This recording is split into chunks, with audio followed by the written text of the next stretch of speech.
கர்த்தருடைய பரிசுத்தமுள்ள நாமத்துக்கு ஸ்தோத்திரம். 2010 6ஆம் மாதம் அல்லது 7ஆம் மாதம் நினைக்கிறேன். முதலாவது பெல்ஜிய தேசத்திலே இந்த அந்த அங்காளப்ப கப்போடு நடந்தது. சீவோடி திருச்சபையிலே முதலாவது நாள் எனக்கு இன்றைக்கும் ஞாபகம் இருக்கிறது. அந்த இடத்துல அந்த நாள் பாஸ்டர் வந்திருந்தார். அப்போ ஆராதனை, பிரசங்கம், ஜெபங்கள் எல்லாம் இருந்த பிற்பாடு பாஸ்டர் ஒரு அறிவித்தலை கொடுத்தார், அழைப்பை கொடுத்தார். யாராவது உங்களுக்கு ஊழியத்தில் ஏதாவது ஊழியம் செய்ய விருப்பம் இருந்தால் நீங்கள் கரங்களை உயர்த்துங்கன்னு சொன்னார். இப்போ நான் உயர்த்தினேன். காரணம் என்னன்னு சொன்னால், நான் ஆண்டவரை 95ஆம் ஆண்டு ஏற்றுக்கொண்ட ஒரு மனுஷன். ஒரு சின்ன ஒரு சாட்சி, அதுக்கு பிற்பாடு தேவவாசனத்தை நாங்கள் தியானிப்போம். அப்போ ஒவ்வொருத்தரும் ஒவ்வொன்றை சொன்னாங்க. நான் சாப்பாடு கொண்டு வரேன், வந்து நேரத்தோட சியாசை போடுறேன். ஆனால் நான் ஆண்டவருடைய வசனத்தை பிரசங்கித்த ஒரு மனுஷன். கர்த்தர் அந்த கிருபையை தந்தார். அற்புதம் என்னென்றால், நான் இந்த அண்ணாவை கூப்பிடுவேன், 5 நிமிஷமாகும் திக்குவா எனக்கு. ஏன்னா அந்த சின்ன வயசுல இருந்து அநாதை இல்லத்துல இருந்தால் ஒரு பயம் வரும். அநாதை என்றதுக்கு ஒரு பொருள் தவறு செய்யாமல் தண்டிக்கப்படுகிற ஒரு மனுஷன். அவன் தான் அநாதை. சொல்லுவாங்க, அம்மா அப்பா இல்லாத பிள்ளைய கேட்க பார்க்க ஆரம்பிச்சு. அது பயத்தினால எனக்கு ஒரு திக்குவாய் இருந்தது. அண்ணாவை ஆண்ட கூட அவன் வந்துடுவான், டே நிப்பாட்டுவான். உண்மை, சத்தியம் சத்தியம். எப்ப கடவுளுடைய வசனத்தை நான் முயற்சி, ஆண்டவரே நான் உமக்காக வர்றேன்னு சொன்னேனோ, ஆண்டவரே தொட்டார், அந்த நாவை தொட்டார். அப்ப அந்த புருஷல் அன்றைக்கு 2010. அப்ப நான் ஐயோ இருக்கிறேன். அன்றைக்கு தான் பாரு, என்னைய பற்றி யாருக்கு ஒருவருக்கு தெரியாது. அப்போ பாசக்கிட்டா, நீ தம்பி என்ன செய்ய போறீங்க? நான் சொன்னேன், ஆண்டவருடைய வசனத்தை மக்களுக்கு நான் சொல்ல ஆசைப்படுறேன். அது யாருமே உடனடியாக ஏற்றுக்கொள்ள இல்லாத ஒரு விஷயம் இல்லை. ஏண்டா அவரை கனியை பார்க்கணும், அவரை வாழ்நாளை பார்க்கணும். ஓகே தம்பி, உங்களுக்கு எல்லாம் ஜெபம் பண்ணணும்னு விட்டுட்டேன். ஆனால் 15 வருஷத்துக்கு பிறகு, ஒரு நாள் 2 நாள் இல்லை, 15 வருஷத்துக்கு பிறகு ஆண்டவர் அந்த விண்ணப்பத்தை கேட்டு இந்த இடத்துல என்ன குழந்தை நிறுத்துறார். கர்த்தரை நான் ஸ்தோத்திரிக்கிறேன்.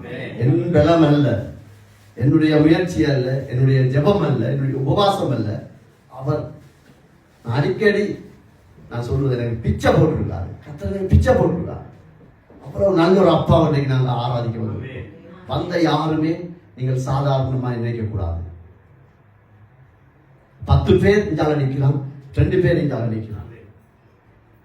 10 பேர் சொல்றாங்க, எங்களால் முடியாது, இந்த தேசத்தை நாங்கள் சுகந்து கொள்ளவே முடியாது. எண்ணிக்கை பெரிதல்ல, யாரோடு கர்த்தர் இருக்கிறார் என்றதுதான் பெரிது. நாங்கள் 5,000 பேர் இருக்கிறோம் என்றதால நீங்க சோர்ந்து போகக்கூடாது.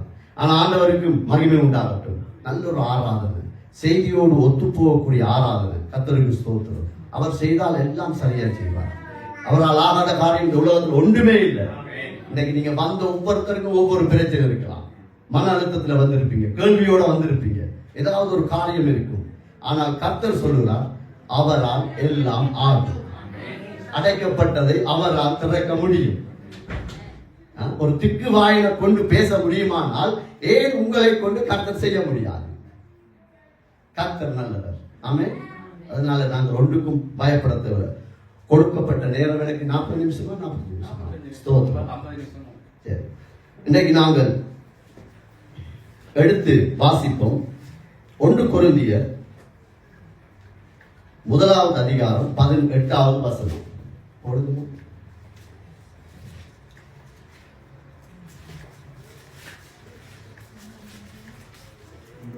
பரிசுத்த வேதாகமத்திலே 227வது பக்கம் நான் வாசிக்கிறேன். 1 கொரிந்தியர் 1வது அதிகாரம் 18வது வசனம். சிலுவையை பற்றிய உபதேசம் கெட்டு போறவர்களுக்கு பைத்தியமாய் இருக்கிறது, ரட்சிக்கப்படுகிற நமக்கோ அது தேவ பலனாயிருக்கிறது. ஒரு விஷயம் நாங்கள் கண்களை மூடி ஜெபித்திருந்தால், ஆண்டவரே, பரிசுத்த ஆவியானவரே, நீர் எங்களோடு பேசுவீராக. எங்களுடைய ஞானம் அல்ல, எங்களுடைய சுயநீதி அல்ல, எங்களுடைய அறிவல்ல. கர்த்தர் இந்த நேரத்தில் என்னை பயன்படுத்தும்படியாய் கெஞ்சுகிறேன். ஆண்டவரே, எனக்கும் ஆண்டவரே உங்களை நம்பி வந்து இந்த சபைக்கும் ஆண்டவரே இந்த இணையதளத்தில் கேட்க போற ஜனங்களுக்கும் நீர் ஒரு நல்ல செய்தியை கொடுத்து ஒரு மன ஆறுதலை, ஒரு விடுதலையை தந்து எங்களை ஆசீர்வதித்து அனுப்பும்படியாய் கெஞ்சுகிறோம். இயேசுவின் நாமத்தில் ஒப்பு கொடுத்து ஜெபிக்கிறோம் பிதாவே. ஆமென். இன்றைய பிரசங்கத்தினுடைய தலைப்பு சிலுவை பலவீனமானதா பலமானதா என்ற ஒரு தலைப்புல ஆண்டவர் இன்றைக்கு எனக்கு பேச சொன்னார். அதை தியானிக்க எனக்கு ஆண்டவர் கிருபை தந்தார். இந்த பரபரப்பான உலகத்துல எல்லா ஜனங்களும் ஜாதிகளும் ஒரு பலவீனமான வாழ்க்கையை விரும்பவே மாட்டோம். யாரா இருந்தாலும் சரிதான், யாரா இருக்கட்டும், ஒரு பலவீனமான, ஒரு ஒடுக்கப்பட்ட, ஒரு தோல்வியான, ஒரு குறுகி போன, ஒரு பலவீனம் உள்ள வாழ்க்கையை யாருமே விரும்ப மாட்டாங்க. இது ஒரு சாதாரண ஒரு காரணம். அதே போலதான் யாருமே நான் பலன் உள்ளவனாய் இருக்கணும். ஒரு வியாதி வந்தால் எப்படியாவது சுகம் பெறணும், ஒரு கஷ்டம் வந்தால் இதிலிருந்து நான் எப்படியாவது மேல வந்துடணும், இந்த ஒரு மன அழுத்தத்தில் இருக்கிற இந்த வேதனை எப்ப போகும் என்றெல்லாம் நாங்கள் போராடி கொண்டே இருக்கிறோம். இது உலக வழக்கத்தின்படி எல்லாம் பரபரப்பா ஓடிக்கொண்டிருக்கிற ஒரு காரணம். பலவீனமாக இருக்கிறவருக்கு யாருக்குமே இஷ்டம் இல்லை, விருப்பம் இல்லை. வியாதியோடு இருப்பதற்கு விருப்பம் இல்லை. ஆஸ்பத்திரி இருந்தால் எப்படா விட்ட போகும் என்ற ஒரு இது வந்து கொண்டே இருக்கும். அது மனுஷன் தேடிக்கொண்டே இருக்கிறான்.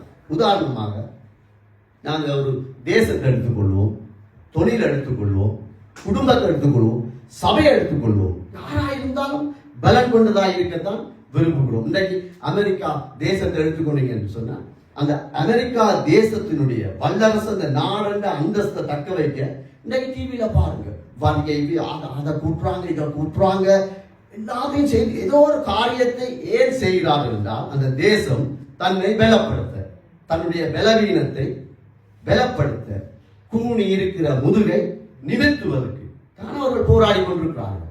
அதே போலதான் குடும்பம். இப்ப எடுத்துக்கணும், பிள்ளைய பட்டி பட்டி பட்டி ஜெபி என்னதுன்னு சொல்றோம். பிள்ளை பலவீனப்பட்டு போயிடக்கூடாது. வேலைக்கு போறோம், என்னத்துக்கு தியாகம் செய்து நாங்களும் சிறப்பாய் வாழணும். சபை எடுத்துக்கொண்டால் பலவீனமா அப்படியே வந்துட்டு போமா? இல்ல, 4 பேரா இருந்தாலும் கர்த்தரை உண்மையாய் ஆராதிக்கணும் என்ற அந்த உணர்வு எங்களுக்குள்ள இருப்பதற்கு காரணம், நாங்கள் ஜீவோடு திருச்சபை, நாங்கள் 4 பேர் இருந்தாலும் எப்படி இருக்கணும்? கர்த்தரோடு இருக்கணும், ஆண்டவருடைய பலனங்களோடு இருக்கணும். அதுக்காகத்தான் இந்த வாழ்க்கை போராட்டம். எல்லாமே போராடி கொண்டே இருக்கிற ஒரு காரியத்தை நாங்கள் பார்க்கிறோம். அப்ப இந்த வசனத்தின் படி, அதாவது 1 கொரிந்தியர் 1:18 படி அது அப்படியே வைத்து விட்டு, அது ஆவிக்குரிய ஒரு மனுஷனுக்கு, கடவுளை நம்புகிற ஒரு மனுஷனுக்கு, கடவுள் இருக்கிறார், அவர் மேலே எனக்கு நம்பிக்கை உண்டு என்று சொல்லுகிற மனுஷனுக்கு கொடுக்கப்பட்ட ஒரு வார்த்தை. ஆனால் இந்த உலக வழக்கத்தின்படி 2 பைத்தியங்களை நாங்கள் பார்க்கலாம். அதாவது ஆவிக்குரிய கிறிஸ்துவை அறியாத ஜனங்கள், நாங்களும் ஆரம்பத்தில் அப்படித்தான் இருந்தோம். 2 விதமான பைத்தியங்கள் இருக்கு. ஒன்று, உண்மையிலே மனநிலை பாதிக்கப்பட்ட மனுஷன். உண்மையிலே அவனுக்கு நாங்கள் யோசிப்பது போல, நாங்கள் தேடுவது போல, நாங்கள் வேலை செய்வது போல அவனால் செய்ய முடியாது. உண்மையிலே அவனுடைய மனநிலை பாதிக்கப்பட்டது. அது ஏன், எதற்கு, எப்படி என்றது கர்த்தருக்கு தான் வெளிச்சம். இது உலக வழக்கத்தின் படி. இன்னொன்று இருக்கிறான், எப்படின்னு சொன்னால் மனநிலை பாதிக்கப்படாதவன், மனநிலை சரியா இருக்கு, ஒரு பிரச்சனையும் இல்லை, மனித அறிவு பெருத்தவனாக இருப்பான், அவனும் பைத்தியமா தான் இருக்கிறான். அந்த உலகத்துல 2 விதமான காரியங்கள். அதுக்கு சின்ன ஒரு உதாரணம் என்னென்றால், முதலாவது அந்த மனநிலை பாதிக்கப்பட்ட, அந்த உணர்வு இல்லாத ஒரு பைத்திய அந்த ஒரு மக்களை பார்த்தோம்டா, அவனுடைய கனி, அவனுடைய செயல்பாடு என்னவென்றால் அவனுக்கு உணர்வற்ற தன்மை இருக்கு. அதான் பிரச்சனை. அவனுக்கு உணர்வற்ற ஒரு காரியம். அவனுக்கு தேவ பயம் இருக்காது. தேவ பயம் என்றா என்னன்னு தெரியாது, துப்பரவு என்றா என்னன்னு தெரியாது, குளிக்க மாட்டாங்க, சரியான உடுப்படுத்த மாட்டாங்க, சும்மா அப்படியே இருப்பாங்க. என்ன செய்தாலும் அவர்களுக்கு எதிர்காலத்தை குறித்து ஒரு தரிசனமோ ஒரு பாதுகாப்போ செழிப்போ ஆரோக்கியமோ ஒன்றை குறித்து உணர்வில்லை. அவங்களுக்கு ஒன்றை குறித்து உணர்வில்லை. அது மனநில பாதிக்கப்பட்ட ஒரு கூட்டம் ஒன்று இருக்கு உலக. அதை நாங்கள் சாதாரணமாய் பார்க்கலாம், பெல்ஜியத்திலே பார்க்கலாம். ஒரு சில பேர் பாவங்கள். அது உண்மையிலே நாங்கள் உதாரணம் காட்டுவதற்கு காரணம் என்னென்றால், நான் தியானித்த பகுதியை ஆவியானவர் எனக்கு சொல்லி தந்த காரியத்தை நான் அப்படியே உங்களுக்கு முன்பாக வைக்கிறேன், அவ்வளவுதான். சரிதான். நான் பாஸ்டரும் அல்ல, உங்களை விட உயர்ந்தவனும் அல்ல. நான் உங்களை போல ஒரு சாதாரண ஒரு விசுவாசி தான், சாதாரண ஒரு பிள்ளை. ஆனா கடவுள் எனக்கு கற்பித்ததை நான் அப்படியே உங்களுக்கு ஷேர் பண்றேன், அவ்வளவுதான், வேற ஒன்றும் இல்லை. இப்ப பாத்தீங்கன்னு சொன்னா இந்த பேக் வழியை அப்படியே பேக் ஊத்து இந்த டின்னுகளை சேர்த்து சிரிஞ்சு கொண்டிருப்பாங்க. அவனுக்கு ஒரு உணர்வும் இருக்காது. நாளைக்கு என்ன சாப்பிடணும் பயம் இல்லை, துப்புரவா இருக்கிறோமா இல்லையா நாற்றம் இருக்க ஒன்றுமே தெரியாது. அது மனநிலை சரியில்லாத ஒரு குரூப் ஒன்று இருக்கு. இரண்டாவதாய் பார்ப்போம். இன்னொரு ஆரம்பத்தில் நான் என்ன சொன்னேன், மனநிலை சரியானவன், மனித அறிவு பெருத்தவன், அவனும் ஒரு பைத்தியமா தான் ஒரு மார்க்கமா தான் இந்த நாட்டில் இருக்கலாம். அதுக்கு ஒரு சாதாரண ஒரு உதாரணத்தை நான் பார்ப்போம். அதுக்குரிய அடையாளம் என்ன? கடவுளை மறுதலித்து தங்களை தாங்களே அழைத்துக் கொண்டிருப்பாங்க. ஆனா அறிவு இருக்கு, சுயநினைவு இருக்கு, எல்லாம் இருக்கு. ஆனா கடவுளை மறுதலித்து தங்களை தாங்களே அழைத்துக் கொண்டு அதுக்கு ஒரு சின்ன ஒரு எல்லாரும் பார்க்கக்கூடிய ஒரு காரியம். அத இது நம்ம அன்றாட வாழ்க்கையில நாங்க பார்க்கக்கூடியதா இருக்கு. ஜனங்கள் தங்களை அழித்து கொள்கிறோம் என்ற உணர்வற்ற ஒரு தன்மை. என் சரீரம் கெட்டு போகிறது, குடும்பம் அழிந்து கொண்டு போகிறது, என்னுடைய தேசம் காக்கப்படவில்லை, எல்லாம் அறிந்தும் அதை குறித்து ஒரு சிந்தனையே இல்லை. ஆனா மனநிலை சரியா இருக்கு, அறிவு இருக்கு, எல்லாம் இருக்கு. இதுக்கு ஒரு உதாரணமாக சிகரெட் பெட்டி எத்தனை பேர் பார்த்துருக்கீங்களோ தெரியாது. நான் ஒரு நாளும் ஸ்மோக் பண்ணதில்லை, ஆண்டவருக்கு சோத்திரம். அது வந்து ஆண்டவர் எனக்கு அந்த அந்த அது கிட்ட கூட போகலை. அப்ப இந்த சிகரெட் பெட்டியில நானும் என் ஃப்ரெண்டும் ஒரு நாள் போறோம். அப்ப அவர் போய் கேட்டார், இந்த இந்த இந்த சிகரெட் பெட்டியை தாங்கணும், கடைக்காரர் கொடுக்க. அவர் எடுத்து பார்க்கிறார், அப்படி படத்தை பார்த்துட்டு இது வேணாம் மற்றதை தாங்க சரியா. அப்ப எனக்கு ஒரு டவுட் என்ன, நான் சிகரெட் பத்தாதவரா, நல்ல ஃப்ரெண்ட் என்னோட. ஆனா அவர் என்னடா என்னைய கொண்டு சிகரெட் வாங்க மாட்டார், எல்லாரும் தெரியும்.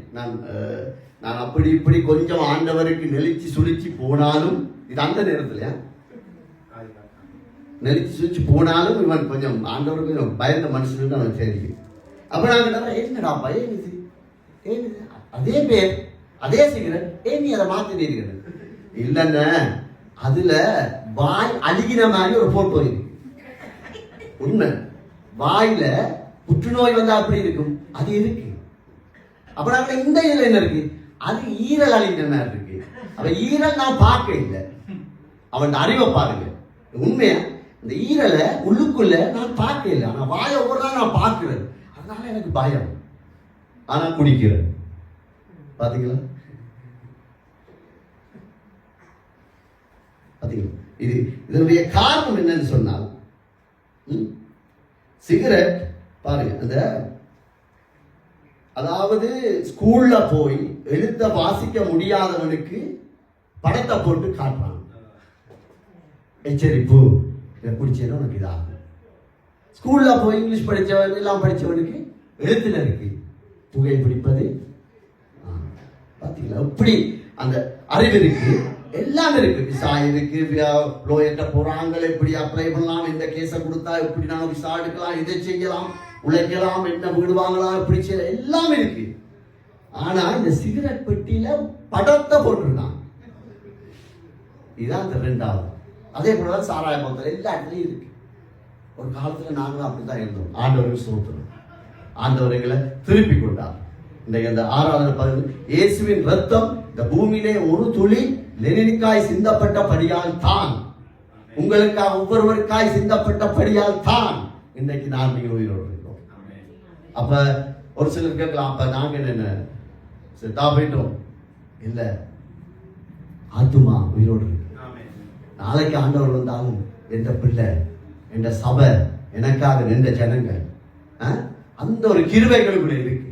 அதனால நாங்கள் இந்த இப்படிப்பட்ட காரியத்தை பார்க்கிறோம். இன்னும் அவர்களுக்குள்ளே ஒரு சாதாரண விஷயம், சிகரெட், சாராயம் அவங்களுக்கு குடிக்கிறது இயல்பா பார்க்கிறோம். ஆனா பார்க்க முடியாத விஷயங்கள் அவங்களுக்குள்ள இருக்கு. என்ன? பொய், களவு, கொலை, விபச்சாரம், இச்சை, அவனை பத்தி பேசுறது, இவனை பத்தி பேசுறது, எல்லாமே இருக்கு. இது படிச்சவன் செய்யற வேலை, அறிவுள்ளவன் செய்யற வேலை. இவனும் ஒரு விதமான ஒரு பைத்தியக்காரன் தான் இருக்கான். இப்ப வாசிங்க 1 கொரிந்தியர், அதே புஸ்தகம் தான், 1வது அதிகாரம் 2வது வசனத்தை வாசிங்க. கொரிந்தியரிலே கிறிஸ்து இயேசுவுக்குள் பரிசுத்தமாக்கப்பட்டவர்களாயும் பரிசுத்தவான்களாகும்படி அழைக்கப்பட்டவர்களுமாய் இருக்கிற தேவனுடைய சபைக்கும் எங்களுடைய தங்களுக்கு ஆண்டவராயிருக்கிற தம்முடைய கர்த்தராகிய இயேசு கிறிஸ்துவின் நாமத்தை எங்கு தொழுது கொள்கிற அனைவருக்கும் எழுதுகிறதாவது. இப்ப இந்த அப்போஸ்தலன் பவுல் இதை யாருக்கு எழுதுறார்? அந்த வசனத்தை நாங்க ஆரம்பத்துல படிச்சோம். 1 கொரிந்தியர் 1:18 பைத்தியங்களாருக்கு யாருக்கு எழுதியிருக்கிறாரு? சபைக்கு தான் எழுதியிருக்காரு. தெளிவா இருக்கு. அதுல அழைக்கப்பட்டவர்களாயும் இருந்து இருக்கிற தேவனுடைய சபைக்கும் எங்களுக்கும் தங்களுக்கும் ஆண்டவராயிருக்கிற நம்முடைய கர்த்தராகிய இயேசு கிறிஸ்துவின் நாமத்தை எங்கும் தொழுது கொள்கிறோம். வாசிக்க அப்படி வாசிக்கிறோம். இங்கு கொண்டா என்ன? அவன் இலங்கையில தொழுது கொண்டா என்ன, ஆப்பிரிக்கால தொழுது கொண்டா என்ன, அமெரிக்கால தொழுது கொண்டா என்ன, இந்த சத்தியத்தை வைத்து தொழுது கொள்ள ஒவ்வொருவருக்கும் எழுதப்பட்ட இந்த சத்தியம், இதை நாங்க புரிஞ்சு கொள்ளணும். இங்க பிறந்த பிள்ளை இல்ல, இலங்கையில பிறந்த பிள்ளை கொஞ்சம் அப்படி இப்படி இருக்குது, நாங்க என்ன சொன்னாலும் கேட்கும், இங்க பிறந்தா கேட்காது. அந்த சத்தியம் எல்லாம் இங்க செல்லுபடியாக சபைக்கு தான் எழுதுறா. அதோடு கூட ஒன்று எழுதுறா பாருங்க.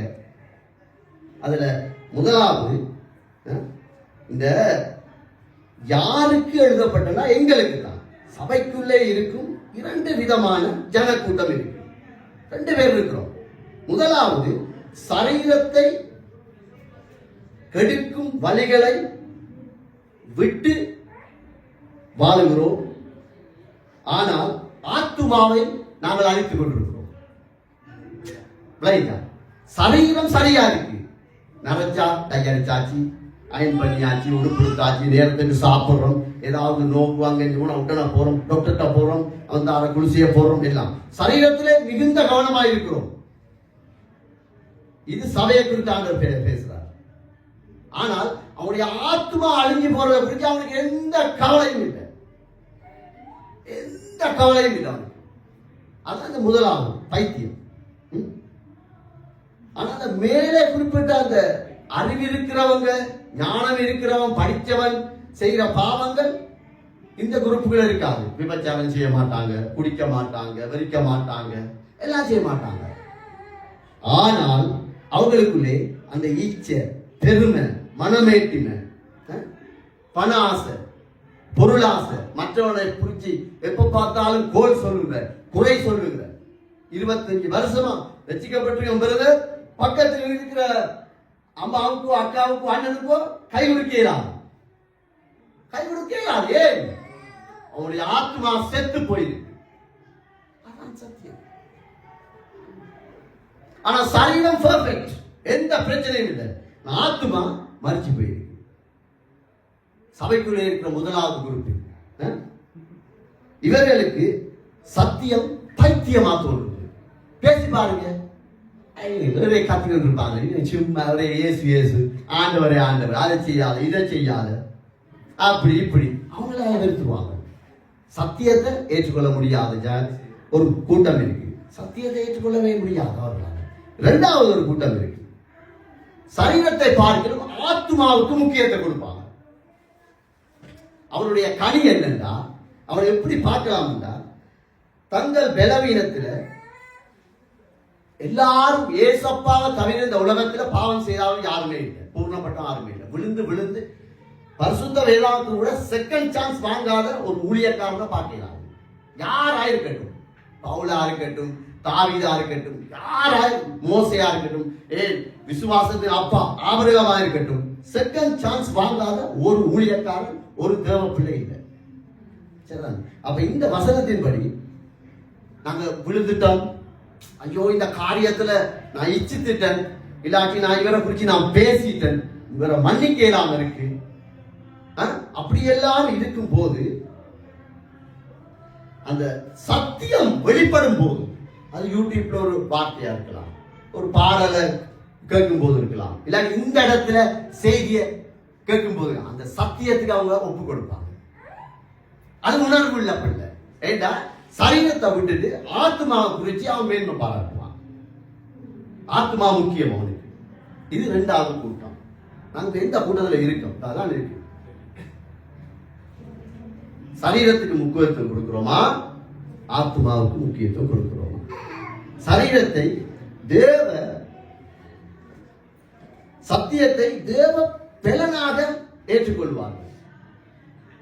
ஆறு பிரசங்கிக்கிறான்ற முக்கியம் இல்லை, பரிசுத்த ஆவியாருடைய வசனம் என்ன சொல்லுது அவ்வளவுதான். Full stop. இதை செய்யாதா செய்யாத, அவ்வளவுதான், கதை முடிஞ்சு. சாட்டு போக்கு அதெல்லாம் சொல்லலாம். அப்படிப்பட்ட மனுஷன் தான் ஆத்துமாவை காத்துக்கொள்ள முடியும். தேவ வசனத்துக்கு முன்பாக தன்னை தாழ்த்துகிற ஒரு மனுஷன் தம்முடைய வாழ்க்கையிலே அபியாசப்படுத்துவானது. ஓகே, நானே விழுந்துட்டேன் இன்னைக்கு, ஓகே நான் பார்ட்டிக்கு விரோதமா இன்னொருத்தரோட போய் ஏதாவது சொல்லிட்டான், எப்படி இருந்தான் தெரியுமா, இப்படிதான் இப்ப ஏதோ தூக்கிட்டு போறான். ஆண்டவர் ஒரு வசனத்தை எனக்குள்ள போடும் போது நான் அதை அப்படியே அபியாசப்படுத்தும் போது இனி நான் அப்படி பேசக்கூடாது உணர்வு எனக்குள்ள வரும். இது ஆண்டவருக்கு எனக்கும் தான் தெரியும். அந்த இடத்துக்கு இருக்கிற இன்னொரு குரூப் இருக்கு. சரிதானே? அதனால மூன்றாவது பாருங்க, பவுல் என்ன அவர் அழகா சொல்றார், தன்னை ஒப்பு கொடுக்கிறார். இது எனக்கும் சேர்த்து பாருங்க. பவுலோடைய நாங்க இயேசு கிறிஸ்துவ அதாவது ஏற்றுக்கொள்ள முதல் அவன் அதாவது வேதத்தை கரைச்சி குடிச்ச ஒரு மனுஷன். வேத அப்படியே அத்தியாயங்களை அதிகாரங்களை சட்ட திட்டங்களை படிச்ச ஒரு மனுஷன். சொல்றான், என்னையும் சேர்த்து நான் சொல்றாப்பா, எப்படி இருக்கு என்னையும் சேர்த்து. அந்த வசனத்தை வாசிக்கும். எங்களுக்கும் தங்களுக்கும் ஆண்டவராயிருக்க நம்முடைய கர்த்தராய் இயேசு கிறிஸ்துவின் நாமத்தை எங்கும் சொல்லுகிற அனைவருக்கும் அவரையும் சேர்க்கிறார், அவரையும் சேர்த்துக் கொள்றார். எனக்கும் தான் இந்த வார்த்தை. அப்ப சபையில உலகத்துல ரெண்டு குரூப் இருக்கிற மாதிரி சபைக்குள்ளையும் ரெண்டு குரூப் இருக்கு. அப்ப பரலோகம் நம்மில் எதிர்பார்க்கும் வாழ்க்கை எப்படிப்பட்டது? இப்ப நம்ம சொல்ற இயேசு கிறிஸ்து இப்ப பாருங்க எல்லாத்தையும் சொல்றாங்க தவக்காலம், ஆண்டவர் பாடுபட்ட நாட்கள் என்று சொல்லி எல்லா இடத்தையும் உலகம் எங்கும் பார்த்தா, யூடியூப்ல பார்த்தா இயேசுநாதர் தூக்கிட்டு போற மாதிரியும் ஆணி அடிக்கிற மாதிரி எல்லாம் செய்து கொண்டிருக்காங்க. பாடல்கள் அதுக்கேற்ற பாடல்கள், வசனங்கள் அதுக்கேற்ற வசனம் எல்லாம் சொல்லி கொண்டிருக்காங்க. ஆனா இந்த இயேசுவின் ரத்தம் எங்களுக்காய் சிந்தப்பட்டது அல்லவா? அது ஏன் சிந்தப்பட்டது? நாங்கள் எப்படிப்பட்ட வாழ்க்கை வாழணும் என்றதுக்காக ஒரு வார்த்தை, அநேக வார்த்தைகள் இருக்கு. இந்த ஒரு வார்த்தையை நாங்கள் லூக்கா 22:19 117வது பக்கம் எடுக்குவாங்க. 117வது பக்கம் எடுக்கிறதுக்கு ஈஸியா இருக்கு. புதிய ஏற்பாடு 117வது 22வது அதிகாரம் 19ஆம் வசனம். பின்பு அவர் அப்பத்தை எடுத்து ஸ்தோத்திரம் பண்ணி அதை பிட்டு அவர்களுக்கு கொடுத்து, இது உங்களுக்காக கொடுக்கப்படுகிற என்னுடைய சரீரமாயிருக்கிறது, என்னை நினைவு கூறும்படி இதை செய்யுங்கள் என்றார். ஆமென். இதுல என்ன சொல்றார் இயேசு? அதாவது இயேசு கிறிஸ்து நமக்குள்ள அல்லது இந்த வேத சத்தியம் எங்களுக்குள்ள நமக்குள்ள வாழ்கிறார் என்ற உணர்வு எங்களுக்குள்ள இருக்கணும். ஒவ்வொரு ஞாயிற்றுக்கிழமையோ இல்லாட்டி மாசத்துக்கு ஒருக்காவோ பாஸ்டரோ யாரோ ஒரு ஆள் வந்து ஊழியக்காரன் வந்துட்டு இது ராப்போசனம் இன்றைக்கு ஆராதனைன்னு சொல்லி போட்டு வாயில் அப்பத்தையும் போடுறல அதுல வடிவா இருக்கு. ஸ்தோத்திரம் விட்டு அது எங்களுக்காக அந்த உணர்வு எனக்குள்ள வரும்.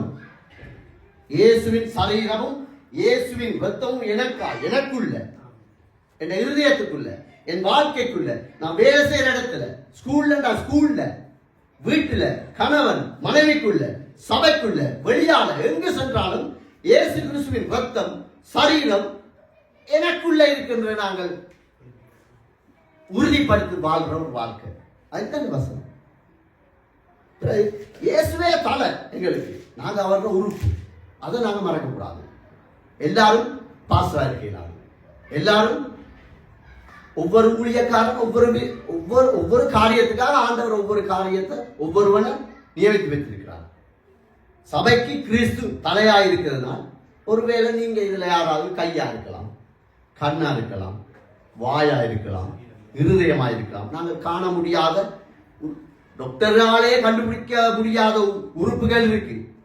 அதுக்கு ஏன் சாட்சியாக சொல்றேன்டா, ஒரு ட்ரீட்மெண்ட்டுக்கு போனா இதை செய்து பார்ப்போம் என்றான் சர்ஜன்.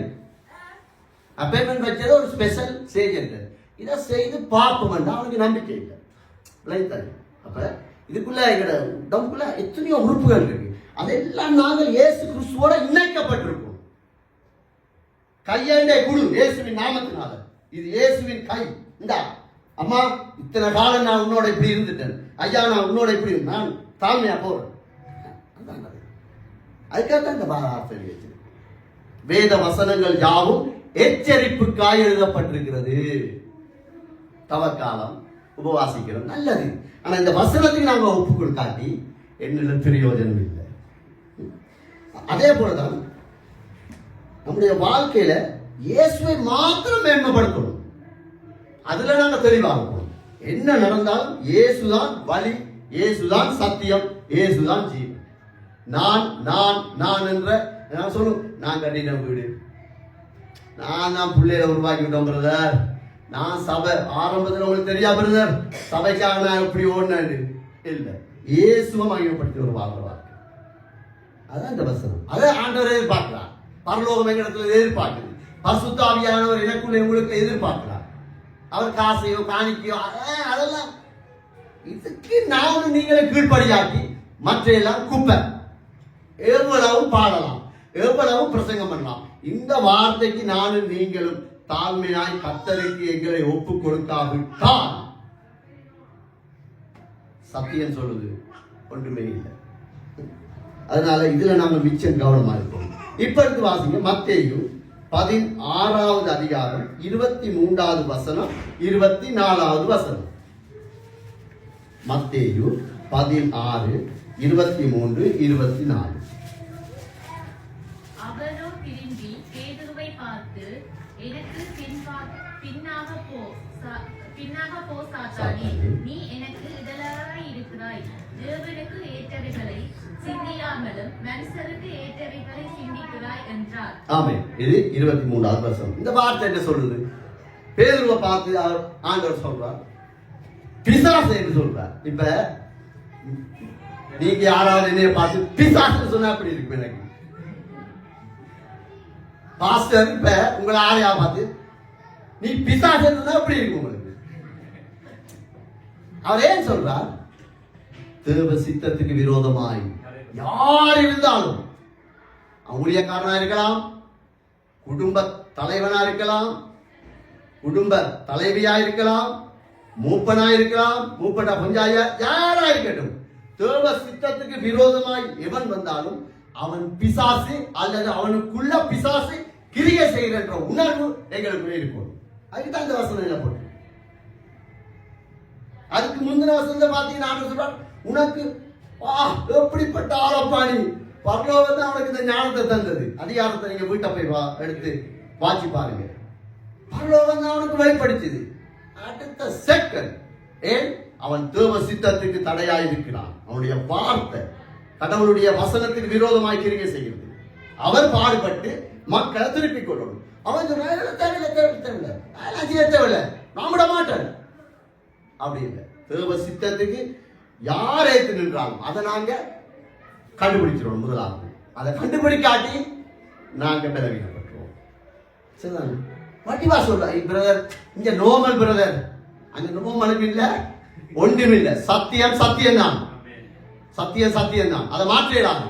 அது இங்க பிறந்த பிள்ளையா இருக்கலாம், எங்க பிறந்த பிள்ளையாவும் இருக்கலாம். சரிதானே? ஒரு இஸ்லாம் மதத்துல இயேசுவை ஏற்றுக்கொண்ட ஒரு வாலிப பிள்ளைக்கும் இதே சத்தியம் தான், மாற்றிடலாம். ஒரே சத்தியம் தான். அப்ப இதை நாங்க இடம் காணாவிட்டால் நாங்க பலவீனப்பட்டுருவோம். வேதத்துல அப்படி சொல்ல இல்ல இல்ல, நாங்க பிசாசா இருக்கிறோம் அல்லது இவன் பிசாசுடைய சிந்தனை எனக்குள்ள விதைக்கிறான் என்ற அந்த அடையாளத்தை நாங்க புரிஞ்சு கொள்ளக்கூடிய அறிவுகளுக்குள்ள வரணும். 24 வாசிக்கமா அதே அதிகாரம். அப்பொழுது இயேசு தம்முடைய சீசர்களை நோக்கி, ஒருவன் என்னை பின்பற்றி வர விரும்பினால் அவன் தன்னைத்தான் வெறுத்து தன் சிலுவையை எடுத்துக்கொண்டு என்னை பின்பற்ற கடவன். ஆமென். இப்ப இந்த ஆலோசனை எங்கிருந்து வருது? ஆலோசனை யாருடையது? தேவ சித்தத்துக்கு விரோதமான ஆலோசனையா, பரிசுத்த ஆவியானவரை மறுதலிக்கக்கூடிய ஆலோசனையா என்று இனங்கண்டால் தான் இந்த சிலுவையை சுமக்கலாம். ஆண்டவர்களை அழைச்சது சிலுவை சுமக்க. அது ஒவ்வொருத்தருக்கும் ஒவ்வொரு சிலுவை. அதை நாங்க சூஸ் பண்ணிடலாம். அது ஆண்டவர், அது நாங்க தான் இந்த வார்த்தைக்கு ஒப்பு கொடுத்தால் அதுக்குரிய கிருபையை தருவார். அதுக்குரிய கிருபையை தருவார். ஒரு ஊழியக்காரன் ஜெபம் பண்ற, ஆண்டவரே இந்த முள்ளடுங்க உள்ளடுங்க உள்ளடுங்க 3 தரம்.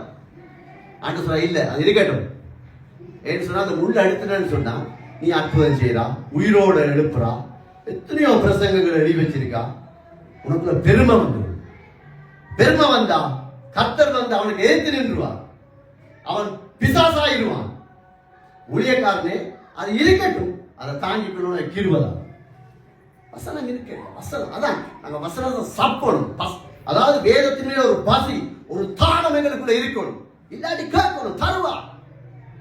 வீட்டை தந்தா ஆண்டவருக்கு சோத்திரம், காரை தந்தா சோத்திரம். ஏன் சத்தியத்தின்படி தேவன் எங்களை நடத்த முடியாது? ஏன் நடத்த முடியாது? அடிஞ்சு போறத இயேசுவின் நாமத்தினால பெற்றுக்கொண்டோம், ஆசீர்வதித்தோம், பாஸ் பண்ணிட்டு புள்ள அது செய்து விசா வந்துட்டு எல்லாம் சொல்றோம். ஏன் இந்த பரிசுத்தத்தின்படி எங்களை அவரால் எங்களை வாழ வைக்க முடியாது? நாங்க ஒண்ணு கேட்கிறது இல்லை, அதுக்கு பிரயாசப்படுறது இல்லை. எங்களுக்கு ஒரு சிலுவை இருக்கு, அது ஒவ்வொருத்தருக்கும் ஒவ்வொரு சிலுவை.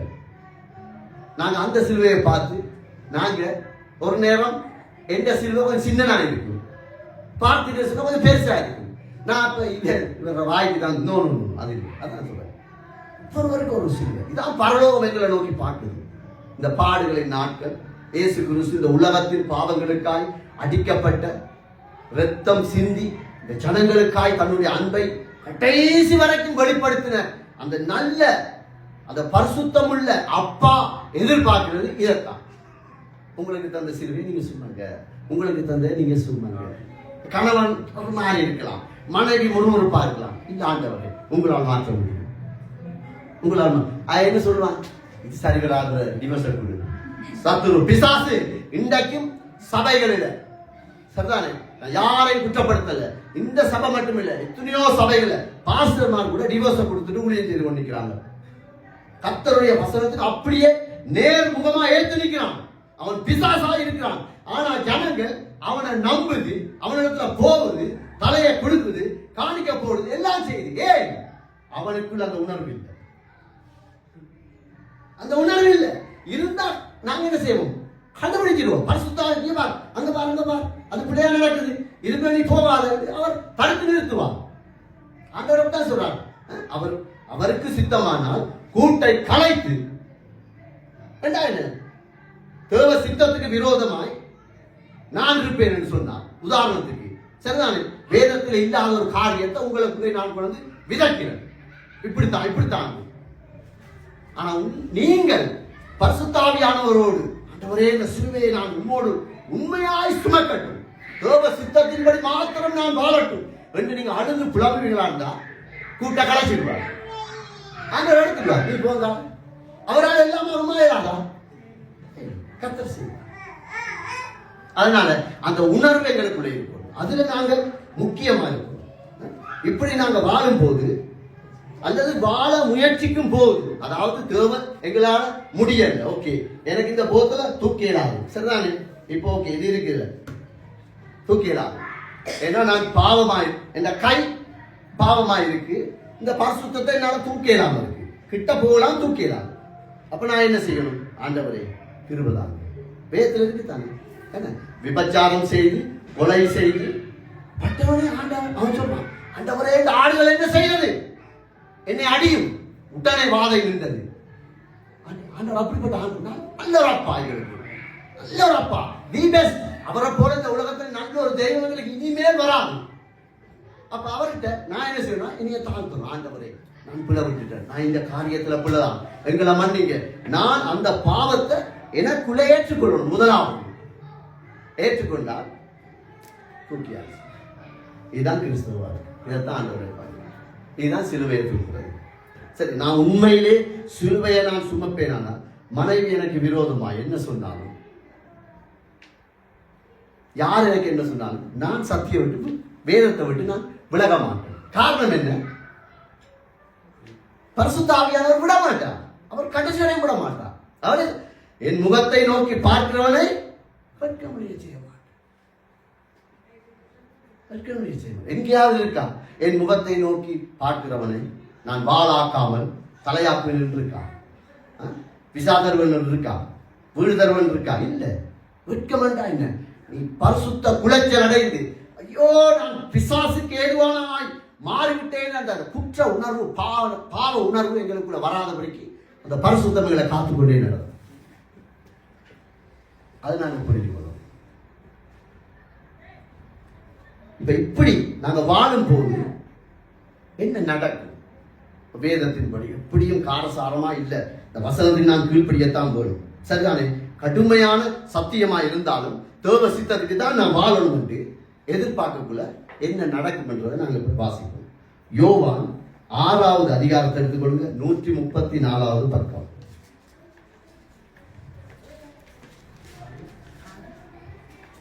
6வது அதிகாரம் 56வது வசனத்தை மட்டும் வாசிங்க. ஆனா அதே அதிகாரத்தை அப்படியே வச்சிருக்க. யோவான் 6ஆம் அதிகாரம் 56வது வசனத்தை மட்டும் வாசிங்க. என் மாம்சத்தை புசித்து என் இரத்தத்தை பானம் பண்ணுகிறவன் என்னிலே நிலைத்திருக்கின்றான், நானும் அவனிலே நிலைத்திருக்கிறேன். இப்ப என்ன சொல்றார் ஆண்டவர்? ஆண்டவர் சொல்றார் அந்த வசனத்துல, அதாவது அவருடைய சரீரத்திலையும் இரத்தத்திலையும் நாங்கள் உடன்படிக்கை பண்ணி, எனக்காக என் அப்பா ரத்தம் சிந்தி இருக்காரு, நான் என்ன பாவம் செய்தாலும் அவர் மன்னிக்க தயாரா இருக்கிறார் என்று அவர் இயேசு எங்களுக்குள்ள வாழ ஆயத்தமா இருக்கிறார். அதான் நானும் அவனிலே நிலைத்திருப்பேன். முதலாவது, சரிதானே? அப்ப நாங்க பயப்பட தேவையில்லை. எங்களோட பாஸ்டர் இல்லாம இருக்கலாம், எங்களோட அப்பா இல்லாம இருக்கலாம், கணவன் இல்லாம இருக்கலாம், மனைவி இல்லாம இருக்கலாம், ஏன் பெத்த பிள்ளையிலே எங்களை ஒரு நேரம் விடலாம், எங்களோட பேச்சை கேட்காம இருக்கலாம், நாங்க நம்பி உதவி செய்தவங்க எங்களுக்கு விரோதமா இருக்கலாம். ஆண்டவர் சொல்றார், நானும் அவனிலே நிலைத்திருப்பேன். இது எப்படிப்பட்ட ஒரு வார்த்தை! இதை சாப்பிடணும் ஐயா, அப்படியே அரைக்கணும் போட்டு, ஆண்டவரை ஏன் இதை சொல்லி இருக்கிறீங்க? எனக்கு அவர் எனக்குள்ள நிலை, இந்த சபையோடு இயேசு இருக்கிறார், உங்களுக்குள்ள இயேசு இருக்கிறார். என்ன பிரச்சனை இருக்கட்டும், என்ன காரியம் இருக்கட்டும், கர்த்தர் உங்களுக்குள்ள இருக்கிறார் என்ற இந்த வசனத்தை உறுதிப்படுத்த நீங்க நம்பணும், நான் நம்பணும், நான் விசுவாசிக்கணும், சரிதானே? 2வது வாசிப்போம். அதே அதிகாரம் 60வது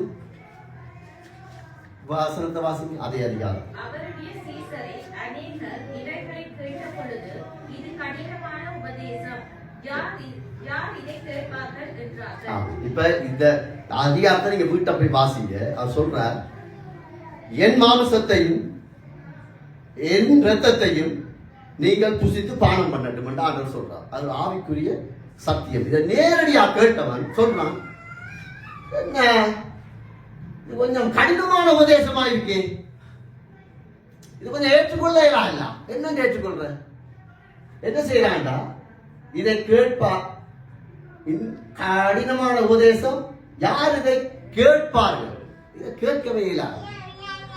சத்தியம் கடுமையாகும் போது, சத்தியம் எச்சரிக்கும் போது, பரிசுத்த ஆவியானவர் ஒரு குடும்பத்தை குறித்து, ஒரு தனிப்பட்ட மனுஷனை குறித்து, ஒரு சபையை குறித்து, தேசத்தை குறித்து பேசும்போது, ஒரு வாழ்வை பிள்ளையை குறித்து பேசும்போது அது கடினப்படும்.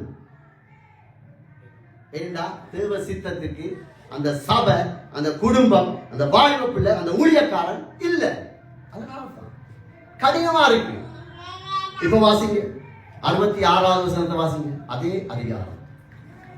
அது முதல் அவருடைய சீசரை அநேகர் அவருடனே கூட நடவாமல் பின்வாங்கி போனார்கள். ஆமென். இப்ப நான் நீங்களும் தேவ சித்தத்துக்குள்ள எங்களை ஒப்பு கொடுத்து நடக்கும் போது நீங்க நினைக்க கூடாது எல்லாம் நல்ல செழிப்பா இருக்கு. இந்த தேவ சித்தத்தை இயேசு கிறிஸ்து அறிக்கையிட்டதின் நிமித்தம் சீசர்கள் விலகி போனார்கள். உங்களை விளக்குவாங்க, வேதத்தில் ஒதுக்கி வைப்பாங்க. ஃப்ரெண்ட்ஸ் மேல இப்ப அலேலியாக்காரன் சொல்லுவான், மனைவி கூட இவர் எப்ப பார்த்தாலும் பைபிள் அதே வசனம், பாலியல் பிள்ளைய சொல்லும், இவர் எப்ப பார்த்தாலும் ஆண்டவர் ஆண்டவர், விலகி போவாங்க. அதனுடைய அடையாளம் இதுதான். அப்ப நீங்கள் நானும் உறுதிப்படுத்தலாம், நான் தேவ சித்தத்தின்படி வாழ்கிறேன் அல்லது வாழ முயற்சிக்கிறேன், பரிசுத்த ஆவியானவருக்கு இடம் கொடுக்க நான் விரும்புகிறேன் என்ற ஒரு கனி எங்களுக்குள்ள இருக்கிறத நாங்க அடையாளப்படுத்திக் கொள்ளும். ஏன் விட்டுட்டு போனாங்க? இது ஏற்றுக்கொள்ளலாம். சபை உங்களை ஒதுக்கி வைக்கும், குடும்பம் உங்களை நிராகரிக்கும், பெத்து வளர்த்த பிள்ளைகள் கூட உங்களுக்கு விரோதம் அணிக்கும். காரணம் என்னென்றால் நீங்க தேவ சித்தத்துக்காக போராடுற ஒரு மனுஷன், ஒரு மனுஷி பேர பிள்ளைகளுக்காக அழுது அழுது அழுது ஜெபிக்கும் போது அந்த பேர பிள்ளைகள் வளர்ந்து தந்த இஷ்டத்துக்கு போகக்குள்ள அந்த அம்மா சொன்ன, டேய் உனக்காக எவ்வளவு உபவாசம் இருந்த, எவ்வளவு அழுதல், எவ்வளவு ஜெபித்தல், விட்டுட்டு போயிடுவான். அப்ப நாங்க அழுது புலம்பினா எங்களுக்குள்ள தேவ சித்தத்துக்குரிய கனி இல்லை, அடையாளம் இல்லை. இப்ப வாசிங்க 67வது வசனத்தை, அதே அதிகாரம். அப்பொழுது இயேசு பன்னிருவரையும் நோக்கி, நீங்களும் போய்விட மனதாய் இருக்கிறீர்களா என்றார். ஆமென். இப்ப நாங்க தேவ சித்தத்தின்படி வாழும்போது எங்களுக்குள்ள ஒரு பலன் வந்துடும். இப்ப இன்றைக்கு இருக்கிற சபையில பாருங்க, இன்றைக்கு இருக்கிற சபையில யாராவது போனா பாஸ்டர் மூப்பரெல்லாம் போய், தம்பி வாயா வாயா, உண்மைதானே, அது சரி, ஒரு தாழ்மை. ஆனா இயேசு சுவாமி என்ன கருத்துறார்? நீங்களும் போக மனதாயிருக்கிற என்ன அர்த்தம்? போறா போ, சத்தியத்துக்கு போறியா போ, அதான் அர்த்தம். சத்தியத்தை பேசும்போது எங்களை விட்டு ஒரு குரூப் வெளியே போகும். அதை குறித்து நாங்கள் கவலைப்படக்கூடாது. கடைசி வரைக்கும் அந்த ஏசாயா புத்தகத்தில் நான் போகிறேன், புத்தகத்தில் எழுதியிருக்கிறது, நான் உங்களுடைய சித்தத்தை செய்வேன் என்று, பிதாவின் சித்தத்தை மாத்திரம் செய்ய அவருக்கு கிருபையும் பலத்தையும் எங்களுக்கு வெளிப்பாடாய்த்தான் காண்பித்தார். அவர் சொல்றார், நான் உங்களிலே நிலைத்திருப்பேன். நிலைத்திருந்தால் ஏன் எங்களால் செய்ய முடியாது? ஏன் எங்களால் வாழ முடியாது? ஆண்டவர் உண்மையாக ஏன் வாழ முடியாது? ஒருவன் போ, பிடிக்கிட்டு போறியா போ என்று விட்டுருவோம். காணிக்கைக்காக, தசவாக்காக, அப்படி நோ நோ நோ, சத்தியம் சத்தியம் தான். சபையில ஒரு மனுஷன் 2 மனுஷன் இருந்தா கூட அவன் சரியாய் தேவ சித்தத்தின்படி வாழணும். அந்த சபையில தான் பரிசுத்த ஆவியானவர் அசைவாட முடியும். அந்த சபையில தான் ஆண்டவர் என்ன தேவையோ அதை சந்திக்க முடியும். வியாதியோடு வர்றவனுக்கு எழுதி நடப்பான்.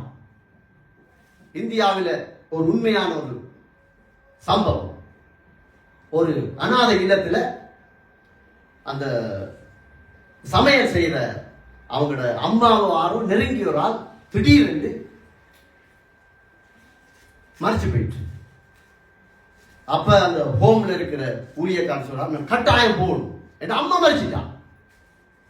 அநாதை இல்லத்துல வேறு ஐயோ சமைக்கிறதுக்கு ஆரம்பம் இல்லையே, இல்லைனா போகணும் தான் போயிட்டான். அப்ப இவருக்கும் சமைக்க தெரியாது. யோசிச்சு கொண்டு இருக்கா, 16 பிள்ளைகள் இப்ப ஸ்கூல் விட்டு வர போகுது, நான் என்ன செய்யறது, என்ன செய்ய போறேன். ஒருத்தன் வந்திருக்கான் ரோட்டால, ஐயா எனக்கு வேலை தாங்க. அப்பா கேட்டு உனக்கு சமைக்க தெரியுமா? அது சமைக்க பெருசா தெரியாது, நான் கொஞ்சம் சமைப்பேன். ஏன்னா வேலை வரும். அப்பா சொல்லி எனக்கு சம்பளம் வேணும்னா பசி, சாப்பாடும் நித்திரகுல இடம் தந்தா காணும். இந்தியாவில் உண்மையான ஒரு சம்பவம். அப்ப சாயை நிவரை செஞ்சீங்க 2 கிலோ அரிசியை கொடுத்து இதை நல்லா கழுவி சமை சொல். ஓ ஐயா நான் செய்வேன் எடுத்துட்டு அவருக்கு சமைக்க தெரியாது. போனவர் சிங்க கிட்ட போய் ஒரு பாத்திரத்தை எடுத்து அரிசியை போட்டுட்டு பக்கத்துல பார்த்துருக்கா சோப்பு இருந்திருக்கு, ரெண்டு சோப்பு. நல்லா கழுவ சொன்னார் அவரு. எப்படி கழுவ சொன்னார்? நல்லா சோப்பை போட்டு. இப்ப இவர் ஊழியக்கார பாக்குறா, கழுவ போடுவது நேரமா 1/2 மணி நேரம் 1 மணி நேரம் ஆயிடுச்சு. சரி போய் பார்ப்போம். இவருக்கு ஒரு பயம். இவன் வந்தவன் அரிசி எடுத்துட்டு ஓடிட்டான். போய் பார்த்தா அவர் கழுவுறார். என்ன சொல்லுவான், நீங்க தானே ஐயா சொன்னீங்க நல்லா கழுவ சொல்லி. இதை போட்டு கழுவினா நுரையா வருது ஐயா. அப்ப முட்டாள் இப்படி இல்லை, இது இப்படி சரி. அப்படி இருக்கும்போது அந்த அனாதை இல்லத்துல பின்னேற ஒரு கூட்டம் நடந்திருக்கு. சும்மா அந்த ஆண்டவர் ஆராதிச்சு. அப்ப இவர் இயேசுக்கு சம்பந்தமே இல்லாத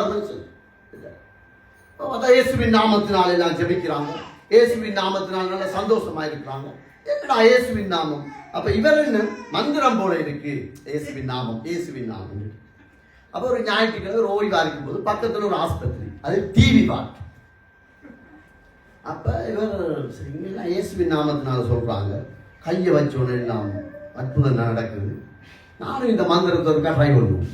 இந்த ஆஸ்பத்திரிக்குள்ள போய் அவன் மூக்கால வாயாலெல்லாம் டீ படிச்சு ஒருத்தன் படுத்து கிடக்கான். போய் பார்க்கிற ஒருத்தரும் இல்லை. அவன் தான் போயிட்டு இயேசுவின் நாமத்தினால போகணும். அவன் பயணம் பிடிக்கிட்டு ஓடிட்டான். இது உண்மையான ஒரு சம்பவம். நான் ஏன் சொல்றேன்டா, கர்த்தர் எங்களுக்குள்ள நிலைத்திருந்தால் சபைக்குள்ள பரிசுத்த ஆவியானவரை நாங்கள் அசைவாட இடம் கொடுத்தால் மாத்திரம்தான் எங்களுக்கு விடுதலை. இல்லாட்டி பாருங்க, படிக்காத ஒரு மனுஷன் அற்புதம். ஏன் ஆண்டவர் எல்லாம் காண்பிக்கிறார் என்றால் அவர் இன்றைக்கும் எங்களுக்குள்ள நிலைத்திருக்கிறார். கதவை தட்டிக்கொண்டே இருக்கிறார். திற திற திற, நான் உள்ள வரட்டும், திற. சரிதான். குடும்பத்தில் பேரப்புள்ள ஆசீர்வதிக்கணுமா, இந்த வாலிபுள்ள ஆசீர்வதிக்கணுமா, படிக்கணுமா, ஊழியத்தில் உண்மையா வாழணுமா, மற்றவனுக்கு முன்னால நீ வெட்கப்பட்டு கூனி குறைய நிற்க கூடாதா? பரிசுத்த ஆவியானவரை உள்ள ஆசை வளரும்.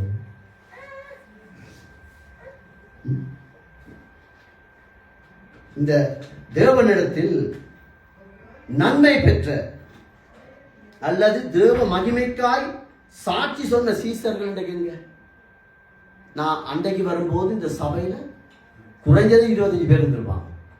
இன்றைக்கு எங்க பிரதர்? நான் அவங்கள குற்றம் பிடிக்கல, நியாயம் விசாரிக்கல. என்னண்டா எங்களோட வாழ்க்கையோடு இருக்கிற நடைமுறைய நாங்கள் விளக்கப்படுத்தினால்தான் சத்தியம் எங்களுக்கு விளங்கும். சரிதானே?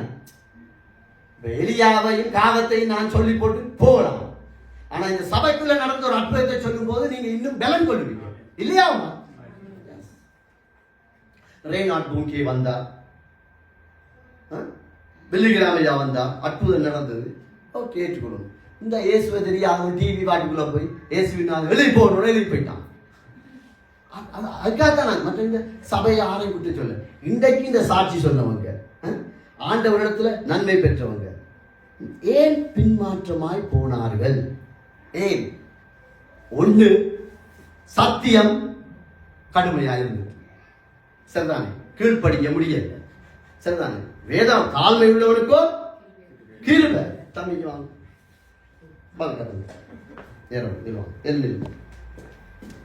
சரிதானே?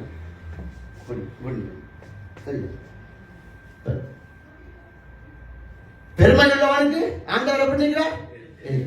இப்ப வாடா முன்னுக்கு, நான் இப்படி நிற்கிறேன். வர முடியுமா? இல்லை. இதுதான் பெருமை உள்ளவனுடைய வாழ்க்கை, கிறிஸ்தவ வாழ்க்கை, கிறிஸ்தவ சபை எல்லாமே. சரிதானே? முன்னுக்கு வருவாரு, நான் ஆண்டவர் கையை மீறி வரையலுமா? திரும்பி நின்று சரி. இப்ப இவருக்கு தாழ்மை இருக்குன்னு சொல்லுங்க. இவன் போவாட்டி நான் என்ன செய்வேன்? போப்பா, இதான் கிருபை. நம்புங்க, ஆண்டவரை நம்புங்க. தேங்க்யூ. இதான் நாங்க பிராக்டிஸ் பண்றது இல்லை. இன்றைக்கு இந்த சபையிலிருந்து இந்த சபை மட்டும் இல்லை, எத்தனையோ பேர், எத்தனையோ விதமான ஆட்கள் விழுந்து போறதுக்கு காரணம் என்னன்னா சத்தியம் கடுமையாக்கப்பட்டது. சத்தியத்தின்படி கடிந்து கொள்ளுதலை மறுதளிச்சிட்டாங்க. வேதம் இப்படி சொல்லலடா, இப்படி செய்யடா, இவர் என்ன எனக்கு இப்படி சொல்றது? நான் எல்லாம் இங்க பெரிய பெரிய சாட்சிய கேட்ட ஒரு மனுஷன், எங்களோட பாஸ்டரை பார்த்து ஒரு பிரதர் சொன்னார், இவர் தான் எனக்கு அப்பா. என் அப்பா சத்தியமா உண்மையா? பாஸ்டரை பார்த்து எனக்கு நல்ல ஞாபகம் இருக்கு. எனக்கு எந்த ஆண்டவருக்கு சோத்திரம், 2-3 வயசுல நடந்த காரியம் கூட ஒரு சில காரியங்கள் எங்க மண்டையில இருக்கு. நான் சொன்னேன், அம்மாவோட கைக்கு சொல்லுவா, இல்ல உனக்கு யாரோ சொல்லி இருக்காங்க. நான் இல்லம்மா, எனக்கு ஞாபகம் இருக்கு. அப்ப அது ஞாபகம் தான் ஞாபகம் இருக்கு. ஒரு இவர் எனக்கு அப்பா, என் அப்பாவோட பெரிய அப்பா, இவர் தான் அப்பா, இவர் எங்களை இருப்பர். இப்ப ஆளை காண இல்லை. நான் அவனை குற்றப்படுத்தலை. இந்த சத்தியத்தை தேவ சித்தத்தின்படி நடக்க இடம் கொடுக்க முடியல. அதான் காரணம். ஒன்று, சத்தியம் கடுமையாக்கப்பட்டிருக்கலாம். இல்லை என்றால் நம்முடைய ஆண்டவர் எங்களோடு பேசும்போது, ஆண்டவர் வசனத்தை அனுப்பும் போது அதை மறுதளிக்கிற மனுஷன் 2ல் 1 இருக்கும். அப்படி செய்யலாம். நாம் மரண பரியந்தம் கிறிஸ்துவின் அல்லது இந்த சத்தியத்தில் பரிசுத்த ஆவியானவருடைய நிலைத்திருக்க என்ன வழி? இப்ப சொல்லுவோம், எங்களுக்கு ஏதாவது ஒரு பலவீனம், கோபம் வருது, பாஸ்டர் இப்படி சொல்லிட்டே கொஞ்சம் பிரச்சனையா தான் இருக்கு பிரதர். ஓகே, உண்மைதான், ஓகே ரைட், சரி. இல்லாட்டி இந்த சிஸ்டர் என்னோட கைக்கிறா, இல்ல இந்த பிரதர் என்னை பற்றி இப்படி சொல்லிட்டு சரி, என்னவா இருக்கட்டும், சரிதானே? இப்ப மரண பரியந்தம் ஆண்டவர் தான், ஆண்டவர் எங்களுக்குள்ள நிலைத்திருக்கணும். நாங்க என்ன செய்யணும்? கணக்கு வழி இருக்கு. நேரம் கொடுக்கப்பட்ட நேரத்துக்குள்ள சீக்கிரமா முடிக்கணும். எடுத்து வாசிக்க டக்குன்னு யோவான் 14 17 வரைக்கும் ஒவ்வொன்றா வாசிங்க. 149வது பக்கம். யோவான் 14 17 வரைக்கும். என் நாமத்தினாலே நீங்கள் எதை கேட்டாலும் அதை நான் செய்வேன். நீங்கள் என்னிடத்தில் அன்பாய் இருக்கிறதால் என் கற்பனைகளை கைக்கொள்வீர்கள். நான் பிதாவை வேண்டிக் கொள்வேன், அப்பொழுது என்றென்றைக்கும் உங்களுடைய கூட இருக்கும்படிக்கு சத்திய ஆவியாகிய வேறொரு தேற்றவாளனை அவர் உங்களுக்கு தந்தருள்வார். உலகம் அந்த சத்திய ஆவியானவரை காணாமலும் அறியாமலும் இருக்கிறபடியால் அவரை பெற்றுக் கொள்ள மாட்டாது. அவர் உங்களுடைய வாசம் பண்ணி உங்களுக்குள்ளே இருப்பதால் நீங்கள் அவரை அறிவீர்கள். இப்ப நாங்கள் கேட்கிற என்னத்த நாமத்தினால கேட்கணும்? இயேசுவின் நாமத்தினால நாங்கள் கேட்க போறோம். எதை கேட்க போறோம்? பரிசுத்த ஆவியானவர். அவர்தான் சகல சத்தியத்துக்குள்ளே எங்களை நடத்தக்கூடியவர். இந்த விழுகிறது, துள்றது, ஆடுறது, பாடுறது, கெக்க சிரிக்கிறது, அதுக்கெல்லாம் பரிசுத்த ஆவியானவர். அது ஒரு பக்கம் இருக்கட்டும், அதுக்குள்ள நான் போவேன், அதுக்கு நான் எதிரானவனும் இல்லை. ஆனா பரிசுத்த ஆவியானவரை பெற்ற ஒரு மனுஷனுக்குள்ள, ஒரு மனுஷிக்குள்ள, ஒரு சபைக்குள்ள, வாலிப பிள்ளைக்குள்ள சகல சத்தியத்துக்குள்ளே நடக்கக்கூடிய கிருபை இருக்கு. அதான் முதலாவது கனி. பரிசுத்த ஆவியானவரை நான் உங்களுக்கு அனுப்புறேன். என்னத்துக்கு அனுப்புறேன்? சத்தியத்தை விட்டு நீ வெளியே போகக்கூடாது. மற்றவங்களுக்கு அது கொடுக்கப்பட இல்லை, தெளிவா இருக்கு. அதனால நாங்கள் ஆண்டவரே மரண பரியந்தம் நான் உங்களோட வாழ ஆசைப்படுறேன், சரிதானே? என் குடும்பத்தை கொண்டு நடத்த நான் ஆசைப்படுறேன். கணவன் கொஞ்சம் அப்படி இப்படி இருக்கலாம், மனைவி ஒரு சில நேரம் அப்படி இப்படி இருக்கலாம், வாலிப பிள்ளையர் கொஞ்சம் அப்படி இப்படி இருக்கலாம். பரிசுத்த ஆவியானவரிடம் நான் கேட்கணும். அவர் கேட்டா அந்த சகல சத்தியத்துக்குள்ளே நடத்துவார். இது சத்தியம். இதுதான் என் நாமத்தினாலே கேளு என்று சொன்ன செய்தி. நாங்க என்ன கேட்கிறோம்? கேளு கேளு கேளு, விசாக கேளு, ஆசீர்வாத கேளு, வீட்டை கேளு. யாரெல்லாம் தானா வரும். ஆண்டவரோட பார்வையெல்லாம் கூப்பிட்டார். இன்னைக்கு இந்த காசா, உக்ரைன் எல்லாம் டிவியில காட்டுறான் பாருங்க. ஏன் அங்க போறீங்க? இந்த ஒரு 3-4 நாளைக்கு மியான்மர்ல 5 செகண்ட் அவன் அழுகிறான். 5 செகண்ட் என் காரு, குடும்பம், வீடு, மனைவி, பிள்ளை எல்லாம் போயிட்டு புழுதியை மாத்திரம் சுவாசிக்க கொண்டிருக்கிறான் சொல்றான். அப்ப இது இல்ல பெஸ்ட். பரிசுத்த சகல சத்தியத்துக்குள்ளே, சகல சத்தியத்துக்குள்ளே நாங்கள் நடக்கணும். ஏன் சத்திய ஆவியானவர் நமக்கு தேவை? யோவான் 14:13 வாசிங்கம்மா. 2 நிமிஷம் கூட போது மன்னிச்சு விடுங்க. ஏண்டா சத்தியத்தை முழுமையா அவங்களோடு நான் பேச ஆசைப்படுறேன். ஆண்டவர் உதவி செய்வார். யோவான் 16:13. சத்திய ஆவியாகிய அவர் வரும்போது சகல சத்தியங்களுக்குள்ளும் உங்களை நடத்துவார். அவர் தம்முடைய சுயமாய் பேசாமல் தாம் கேள்விப்பட்டவைகளையும் யாவையும் சொல்லி வரப்போகிற காரியங்களை உங்களுக்கு அறிவிப்பார். சத்தியான என்னத்துக்கு தேவை? சத்தியத்துக்குள்ள நடத்தான்.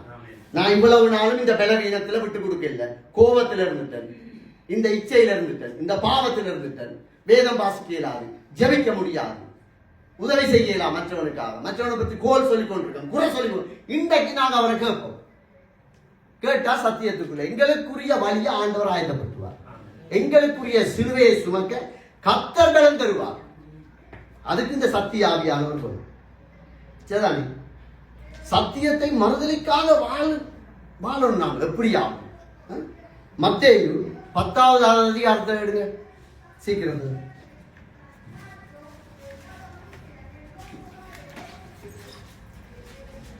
28வது வசனத்தை வாசிங்க.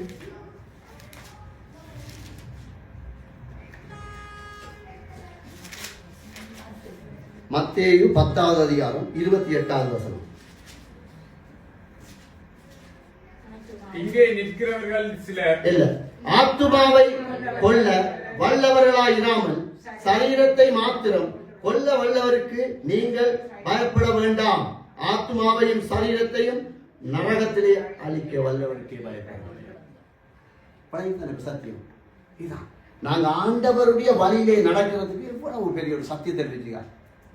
உன்னை குற்றப்படுத்துறானா, குறை சொல்றானா, உனக்கு அப்படி செய்யறானா, தீமை செய்ய, அவனுக்கு பயப்படாத. சரீரத்தையும் ஆத்துமாவையும் கொள்ள வல்லவருக்கே பயப்படு. யாருக்கு பயப்படும்? அவரே வழி, அவரே சத்தியம், அவரே ஜீவன். அவருக்கு தான் நாங்க பயப்படுறோம். அதே அதிகாரத்தில் 28 வாசங்க. சாரி, 32வது நான் வாசிக்கிறேன்.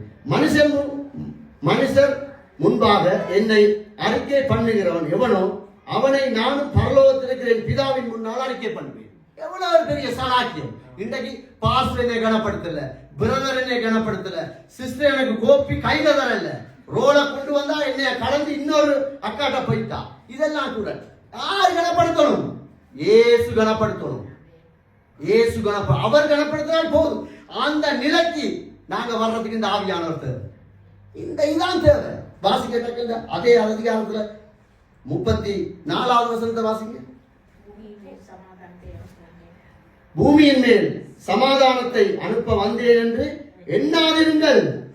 சமாதானத்தை அல்ல, பட்டயத்தை அனுப்ப வந்தேன். நீங்க இயேசு கிருபையா இருக்கிறாரு, அவர் வாழாக்காம தலையாக்குறாரு, அவர் சுகம் கொடுக்கிறாரு, எல்லாம் சரி. அதுக்கு அவன் ஆண்டவர் வர இல்ல. சமாதானமா பட்டயத்தை சுத்திகரிக்க வந்திருக்கிறேன். ஞாபகம் வச்சுக்கொள்ளுங்க. குடும்பம் சுத்திகரிக்கப்படணும், சபை சுத்திகரிக்கப்படணும், நாங்கள் சுத்திகரிக்கப்படணும், எங்கள் வாலிப பிள்ளைகள் சுத்திகரிக்கப்படணும். இதுக்கு தான் பரிசுத்த ஆவியானவர் தேவை. சரிதானே? எல்லாம் நாங்கள் எழுந்துட்டோம்னு வச்சுக்கொள்வோம். ஓகே, இதில் உங்களை நாங்கள் உண்மையா இல்ல, 50க்கு 50 இருக்கிறோம்னு வச்சுக்கொள்வோம். எடுத்து வாசிங்க.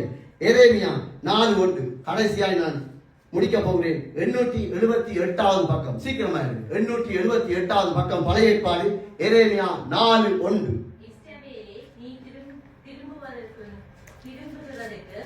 மனதாயிருந்தால் என்னிடத்தில் திரும்பு என்று கர்த்தர் சொல்கிறார். நீ உன் அருவருப்புகளையும் என் பார்வையினின்று அகற்றிவிட்டால் நீ இனி அழிந்து திரிவதில்லை. ஆண்டவர் சொல்றார். இன்றைக்கு நானும் நீங்களும் இந்த இணையதளத்துல கேட்க போற, கேட்டுக்கொண்டிருக்கிற யாரா இருந்தாலும் முடியல, இந்த இச்சையிலிருந்து என்னால் வர முடியல, இந்த கோபத்திலிருந்து என்னால வெளியே வர இயலாது, மற்றவனை குறை சொல்ற காரியத்திலிருந்து என்னால வெளியே வர இயலாது, ஏதாவது ஒரு காரியம் எனக்குள்ள இருக்கு, நீ மனம் திரும்ப மனதாயிருந்தா என்ன உனக்கு விருப்பம் வரும், எனக்கு விருப்பம் வரும், எங்களுக்கு விருப்பம் வரும். சரிதானே? இப்ப நான் இவரோட ஏதாவது ஒரு காரியத்துல முரண்பட்டு இருந்தா எனக்கு விருப்பம் வரும். தம்பி சாரி திமேத்தி, நான் உன்னோட ஒப்புரவாக விரும்புறேன்ற உணர்வு எனக்குள்ள வரும். பாஸ்டருக்கு நான் ஏற்று பேசிட்டேன், ஊழியக்காரனுக்கு ஏற்று பேசிட்டேன், அந்த அம்மாவுக்கு விரோதமா பேசிட்டேன், யாருக்காவது பேசிட்டேன் என்ற அந்த உணர்வு மனதா இருந்தால் நீ மனம் திரும்பு. மனம் இல்லாம சும்மா சேர்ச்சி வந்து ஒரு பிரயோஜனம் இல்லை. ஒன்றும் இல்லை. கதறைய சூடாகி 25 வருஷம் பிரதர் ரசிக்கப்பட்டு அப்படியா பக்கத்தில் இருக்கிற சிஸ்டருக்கு கை கொடுக்கிறார். சபையில நடக்கிறது சரிதானே. ரசிக்கப்பட்ட ஞானஸ்தானத்தினா 95ஆம் ஆண்டு நான் ஆண்டவர் ஏற்றுக்கொண்ட பிரதர் என் மனைவியை மன்னிக்கிறான். அவனுக்கு என்ன ஒரு வாழ்க்கை, இந்த வாழ்க்கை யோசிச்சு பாருங்க. நீ மனம் திரும்பிண்டாக்கி, நீ மனம் திரும்பினால் எல்லாவற்றையும் அகற்றி விட்டு நீ இனி அலைந்து திரிவதே இல்லை. நம்புறவன் சத்தியான நான் ஒப்பு கொடுமா. ஸ்தோத்திரம் ஆண்டவரே, பரிசுத்தமுள்ள தகப்பனே, ஐயா வாயை திறந்து அறிக்கைகள்